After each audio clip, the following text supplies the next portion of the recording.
Miau, miau, miau. Soy el gato narrador y hoy leeremos.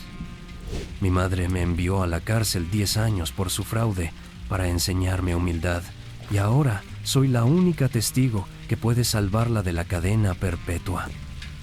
Hola Reddit, o quien sea que esté leyendo esto, no sé muy bien por qué escribo esto. Supongo que hay cosas tan jodidamente tóxicas que o las sueltas o te pudren por dentro. Y yo ya he pasado 10 años pudriéndome. Mi nombre es Elena. Y esta es la historia de cómo la mujer que me dio la vida me la quitó y cómo, una década después, el destino me ha puesto su vida en mis manos. Todo empieza, como casi siempre, en un tribunal. El aire olía a brillantador de madera barato y a miedo rancio. El zumbido de la iluminación fluorescente era lo único que oía por encima del martilleo en mi pecho. En el caso del estado contra Elena Rojas, mi abogado de oficio, un tipo con un traje arrugado y cara de derrota perpetua, me puso una mano en el hombro. Ni siquiera me giré. Tenía los ojos clavados en el juez, un hombre con una cara que parecía tallada en granito aburrido. El portavoz del jurado se levantó. Era una mujer de mediana edad, con un collar de perlas falsas. Evitó mirarme. Mierda, mala señal. En el cargo de fraude electrónico, ¿cómo lo encuentran? El silencio se estiró. Podía sentir la mirada de mi madre en algún lugar detrás de mí, en la primera fila de la galería, caliente, pesada, juzgándome. Culpable. La palabra me golpeó como un ladrillo. Culpable, culpable, culpable. Repitieron la palabra para cada uno de los 6 cargos. Culpable de un fraude multimillonario que yo no entendía ni en 1.000.000 de años. Mi mundo se encogió al tamaño de un punto. El juez empezó a hablar de fechas de sentencia, pero yo ya no estaba allí.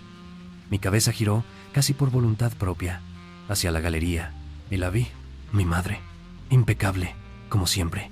Su traje de diseño costaba más que el sueldo anual de mi abogado. Me miraba fijamente, pero no había horror en su cara, no había tristeza, había decepción, fría, calculada y distante. Como si yo fuera una mala inversión, como si hubiera suspendido un examen para el que ella había pagado un tutor. En cuanto el juez golpeó el mazo, ella se levantó, se alisó la falda y, sin una segunda mirada, se dio la vuelta y se fue. No lloró, yo sí. Una semana después, estaba en una sala de visitas, separada del mundo por un grueso cristal verdoso. El teléfono olía a desinfectante y a sudor ajeno.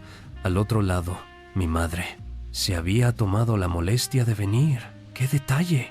Elena, dijo, su voz con un deje de estática por el teléfono. ¿Entiendes ahora lo que has hecho? Yo no podía procesar la pregunta. Lo que yo he hecho. Mamá, yo no hice nada. Usaron mi nombre, usaron mi firma digital. Tú me dijiste que firmara esos papeles. Dijiste que eran para mis fondos de la universidad. Ella suspiró. Ese suspiro, el que usaba cuando yo derramaba leche de pequeña o cuando sacaba un notable en lugar de un sobresaliente. El suspiro del agotamiento materno. Elena, estabas volando demasiado alto. Desde que entraste en esa universidad de la Ivy League, te volviste arrogante. Dejaste de escucharme. Te rodeaste de gente que te decía lo brillante que eras. Te olvidaste de dónde venías. Mi boca se abrió, pero no salió ningún sonido. Yo dirigía mi propia empresa de contabilidad antes de que tú nacieras, continuó, mirándose las uñas perfectamente cuidadas. Yo moví ese dinero. Sí, era un movimiento arriesgado, pero necesario para asegurar nuestro futuro. El tuyo. ¿Mi futuro? Susurré, el teléfono temblando en mi mano. Mamá, me han declarado culpable. El fiscal pide de 10 a 15 años. Y los cumplirás, dijo. Y aquí, amigos, aquí es donde la vida real superó a cualquier película de terror. Me miró directamente a los ojos, su mirada tan fría como el acero. Hice lo que tenía que hacer. Alguien tenía que pagar por el error cuando la auditoría saltó, y yo no iba a hacer. Y francamente, esto te vendrá bien. ¿Perdón? Y entonces soltó la frase. La frase que se grabó a fuego en mi cerebro cada noche durante los siguientes 10 años. Esto te enseñará humildad, Elena. Es una lección que necesitabas desesperadamente. Saldrás de esto siendo una mujer más fuerte y más agradecida. Colgó, se levantó y un guardia la acompañó a la salida. Y yo me quedé allí, mirando mi propio reflejo demacrado en el cristal verdoso, mientras el mundo que conocía se disolvía a mi alrededor. No fue un error, no fue un accidente, no fue un sacrificio para salvarme, fue una elección. Me arrojó a los lobos, me convirtió en el chivo expiatorio de su propio fraude masivo, para darme una lección. La prisión es un borrón gris, ruidoso y maloliente. Los primeros días son un montaje de humillación diseñado para romperte. El corte de pelo, el uniforme que pica y huele a lejía. La puerta de la celda cerrándose con ese clan metálico y definitivo que te roba el aliento. Te quitan tu nombre y te dan un número. Lloré durante 3 días seguidos. Me acurruqué en el catre y lloré hasta que me dolió el pecho y no me quedaron más lágrimas. Luego, la realidad golpea.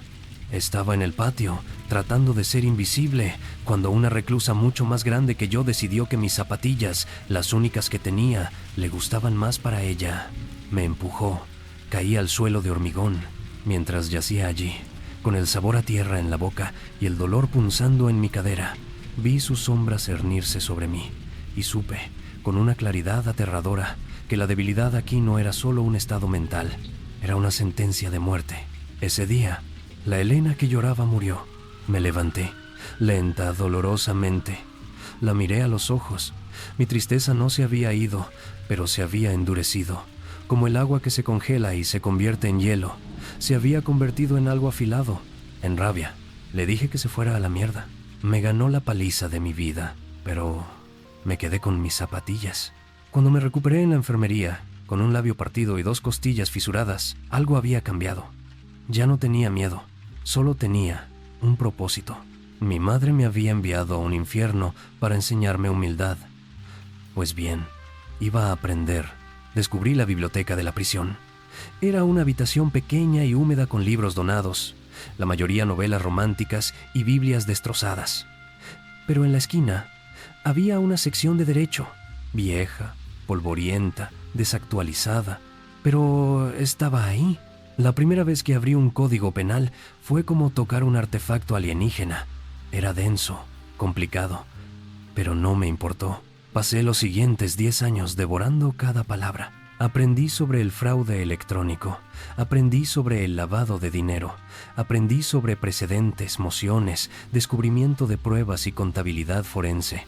Ayudé a otras reclusas a redactar sus apelaciones. Algunas incluso lo consiguieron. La Elena víctima murió en ese patio. La Elena estudiante de derecho, la cazadora, nació entre esos libros polvorientos. Mi madre quería enseñarme humildad. En lugar de eso, me dio un doctorado en venganza. 10 años, 3.650 días. Salí por esas puertas una mañana de martes. El sol me pareció demasiado brillante. El aire olía a gases de escape y a hierba recién cortada, y era tan abrumador que casi me ahogó. El mundo se movía demasiado rápido. La gente miraba sus teléfonos, aparatos elegantes y planos que parecían sacados de la ciencia ficción. Estaba desorientada. Era una fantasma en un mundo que había seguido sin mí. Pasé 6 meses en un piso de reinserción, fregando platos en un restaurante por el salario mínimo. Ahorré cada centavo. Luego, solicité un trabajo. Era un puesto de investigadora de bajo nivel en un bufete de abogados. Un trabajo de mierda. Básicamente organizar archivos digitales. En mi currículum había un vacío. Un agujero negro de 10 años que gritaba ¡prisión! El socio que me entrevistó, un tipo llamado Sanders, me miraba con ese escepticismo condescendiente que aprendí a odiar. «Señorita Rojas», dijo, mirando mi currículum como si fuera basura, «hay un lapso considerable en su historial laboral». 10 años. Tuve un problema legal, dije con calma. Estuve indispuesta. Él sonrió. «¿Ya veo? Bueno, en este bufete valoramos la transparencia». Fui condenada por fraude electrónico, dije, mirándolo fijamente. Un caso complejo que involucraba empresas fantasma y transferencias estructuradas. Pasé los últimos 10 años en el Centro Correccional de Mujeres de Bedford Hills, donde casualmente tuve amplio acceso a su biblioteca legal. ¿Quiere ponerme a prueba? La sonrisa desapareció. Supongo que le picó la curiosidad. O tal vez solo quería humillarme un poco más antes de echarme. Me tendió un archivo. Ok, un cliente potencial. Cree que su socio le está robando. El socio es listo. Los libros están limpios. ¿Qué buscarías? Le di un vistazo a la primera página. Un balance general. No buscaría en los libros, dije. Los libros mienten.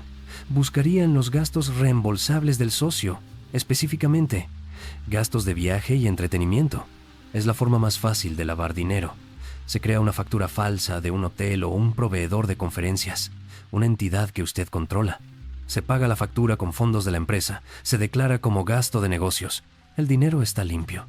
Seguí hablando, mi voz monótona, citando estatutos. Pero el verdadero truco está en el precedente Johnson contra Acme de 1998. El socio probablemente no está usando una sola entidad fantasma, está usando un sistema de cascada.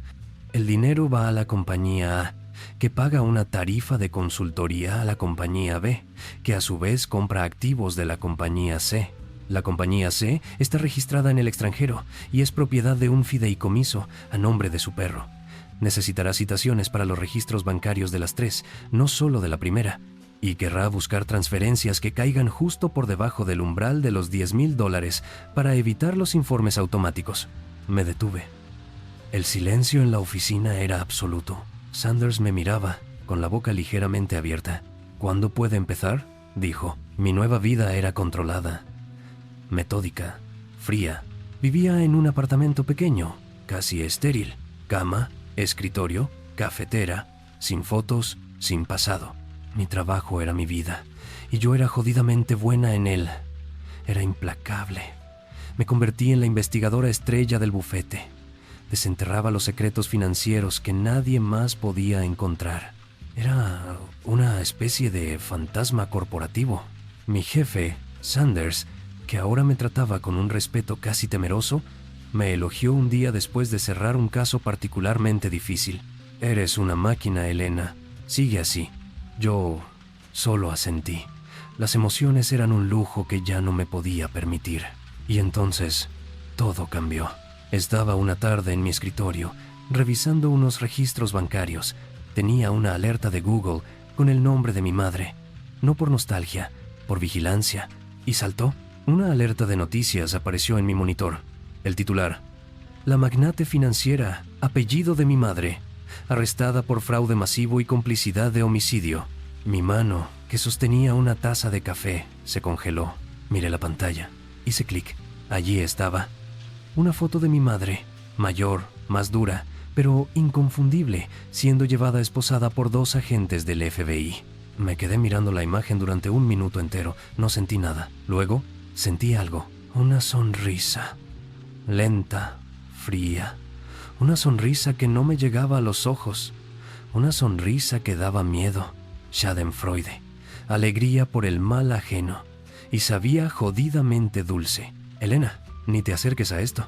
Sanders estaba en la puerta de mi oficina. Vi la noticia del arresto de mi madre en la televisión de la sala de conferencias. El famoso Perp Walk, el paseo de la vergüenza, mientras los periodistas le gritaban preguntas. Disfruté cada segundo. Es un conflicto de intereses de manual, dijo. El mayor de la historia. Mantente alejada. Es una orden. ¿Entendido?, dije, sin apartar la mirada de mi monitor. Mentí. Por supuesto que mentí. Esa noche, usé mis credenciales del bufete para acceder a los archivos públicos del caso. Solo para mirar. Lo que encontré me heló la sangre. Esto no era mi caso. No era un simple fraude de guante blanco. Los detalles eran abrumadores. Lavado de dinero a una escala que hacía que su fraude anterior pareciera un juego de niños. Y el cargo de homicidio. Uno de sus socios de negocios había aparecido en el maletero de su coche con 2 balas en la nuca. Las pruebas contra ella eran, en una palabra, demoledoras. La fiscalía pedía cadena perpetua sin posibilidad de libertad condicional. Mierda, esto era mucho más serio.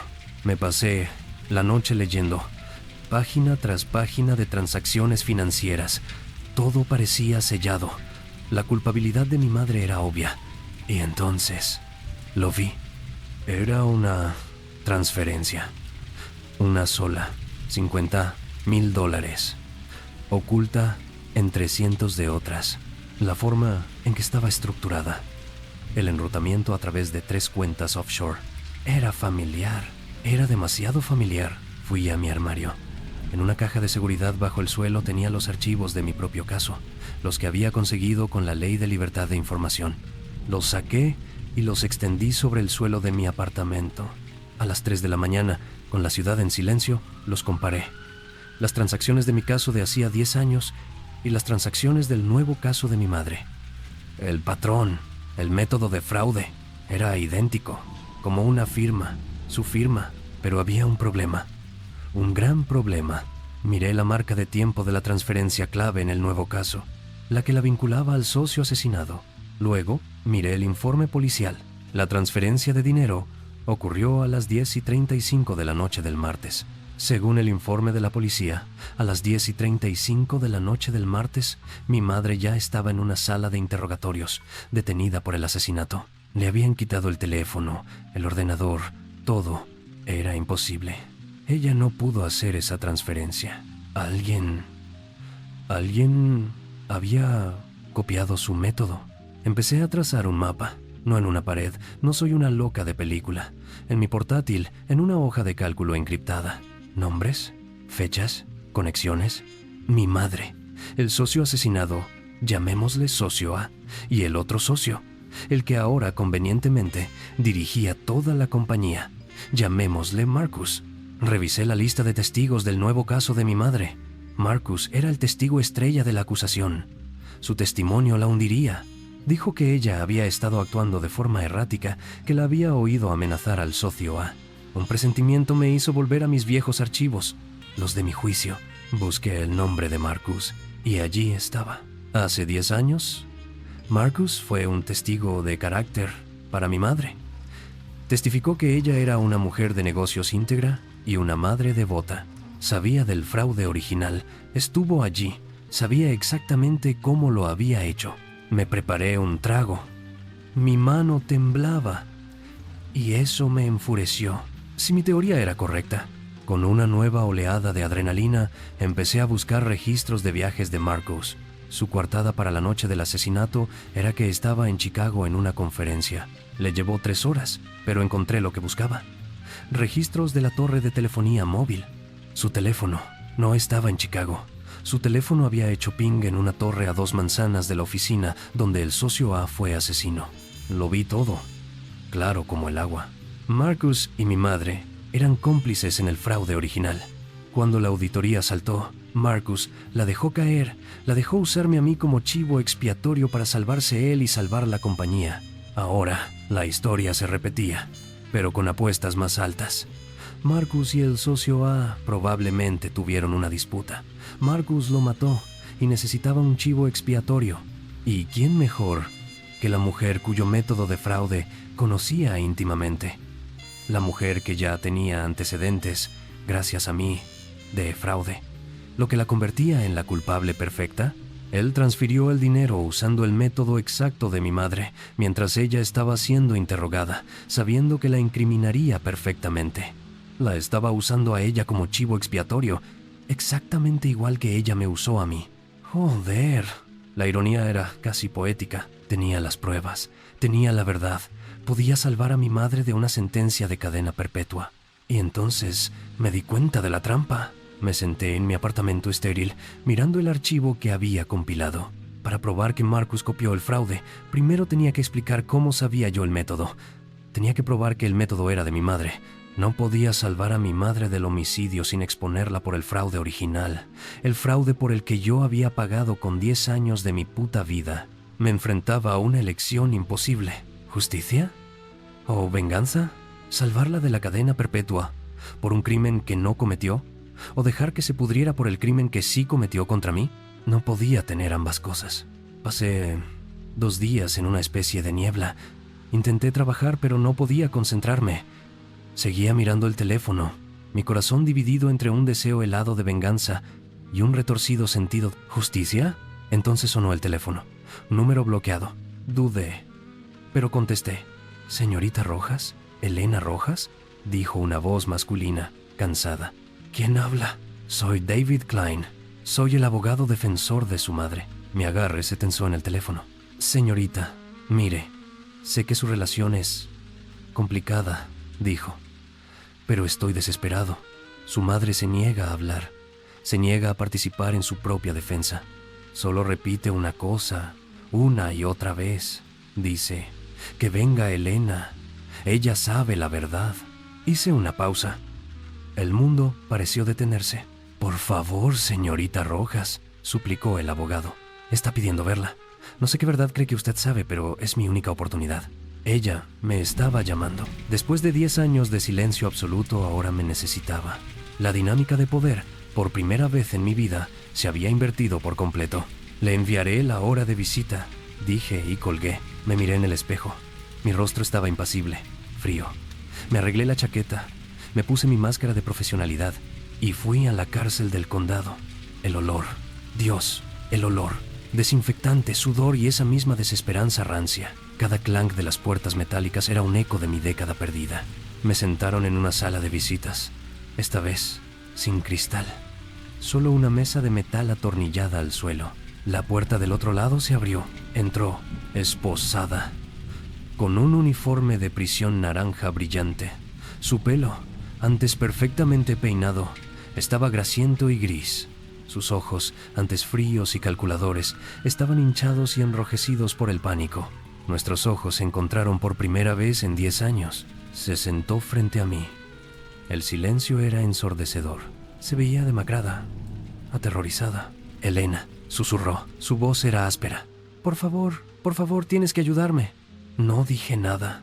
Yo no maté a nadie. Sollozó, las lágrimas corriendo por su cara sucia.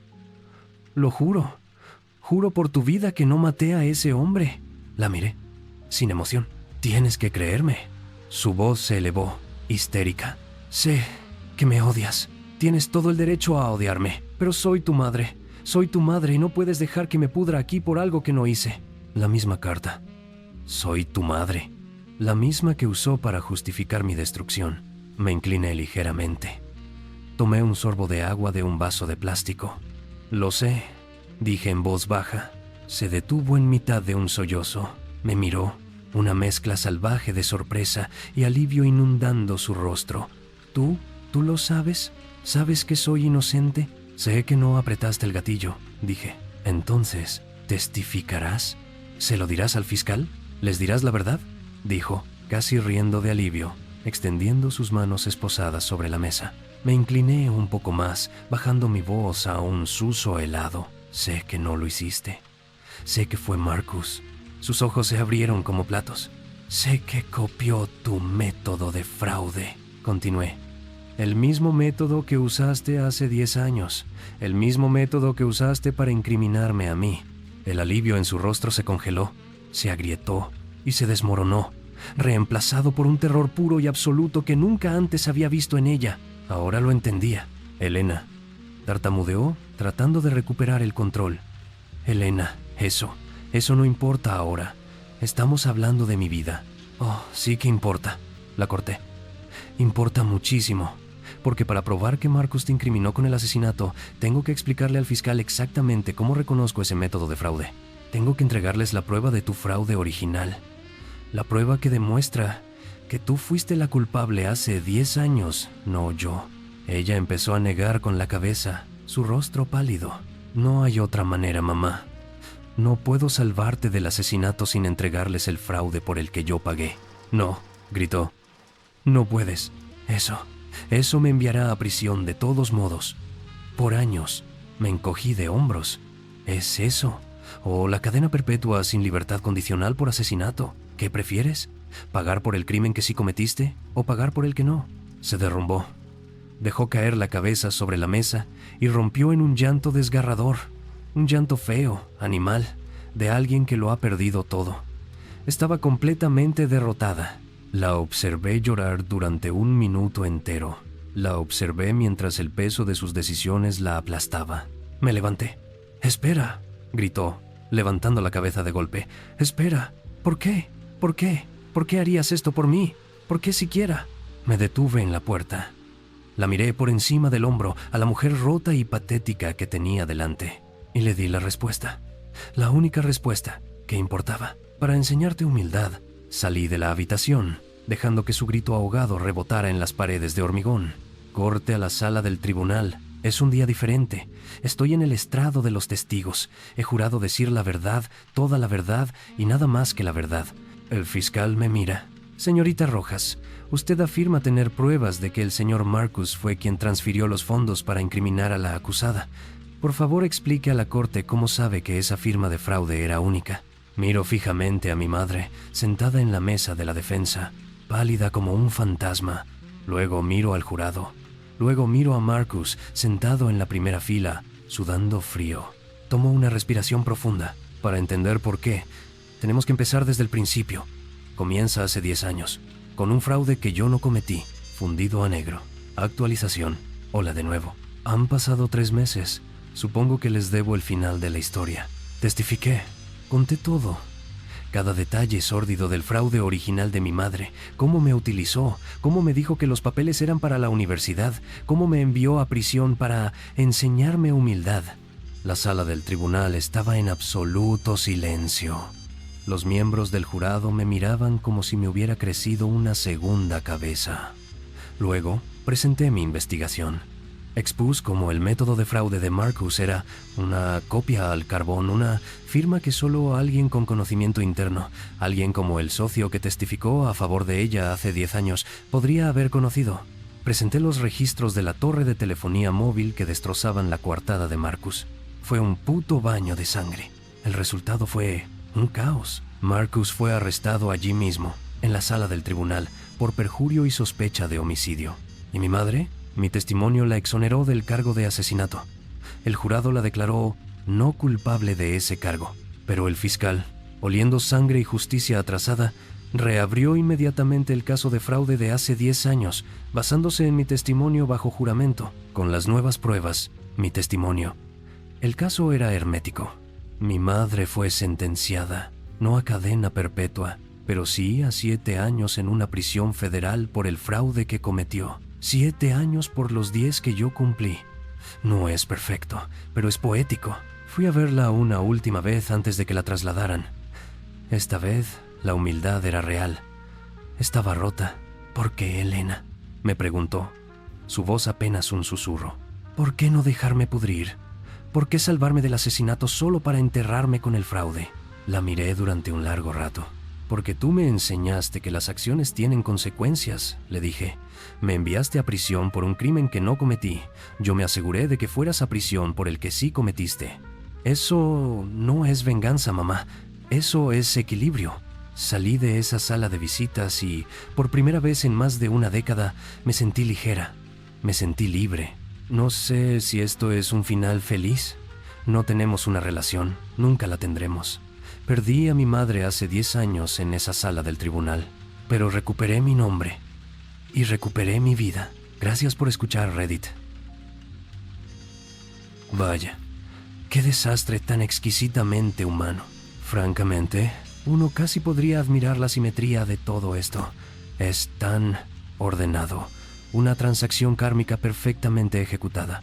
La hija, forjada en el crisol que la madre construyó para ella, regresa convertida en la herramienta precisa de la caída de su creadora. Es casi griego. Si los griegos hubieran usado hojas de cálculo de Excel y se hubieran preocupado por el fraude electrónico. Los humanos tienen esta obsesión conmovedora con la justicia. Pasan sus cortas y febriles vidas persiguiéndola, exigiéndola y muy a menudo pervirtiéndola para que se parezca sospechosamente a la venganza. Y luego, cuando la obtienen, escriben estas largas confesiones en la oscuridad de la noche, buscando la absolución de extraños anónimos en Internet. Es fascinante, esta necesidad de ser la heroína de la propia tragedia. Elena habla de equilibrio, pero esa sonrisa fría que sintió cuando vio a su madre arrestada. Eso no era equilibrio. Eso era el dulce, embriagador y adictivo sabor de la revancha. No la culpo. El equilibrio es un concepto para los libros de texto de filosofía. La venganza es un instinto primario. Al final, todos obtuvieron lo que merecían. ¿No es así? El verdadero villano Marcus es atrapado. La villana original, la madre, es castigada por su propio crimen, no por el de otro. Y la heroína, Elena, se aleja hacia el atardecer, libre de su pasado, aunque completamente endurecida y probablemente incapaz de una relación humana normal por el resto de su vida. ¿Es esto lo que ustedes llaman un final feliz? ¡Qué concepto tan deprimente! Me pregunto qué sucede cuando la sed de venganza se satisface. ¿Qué te queda para despertar por la mañana?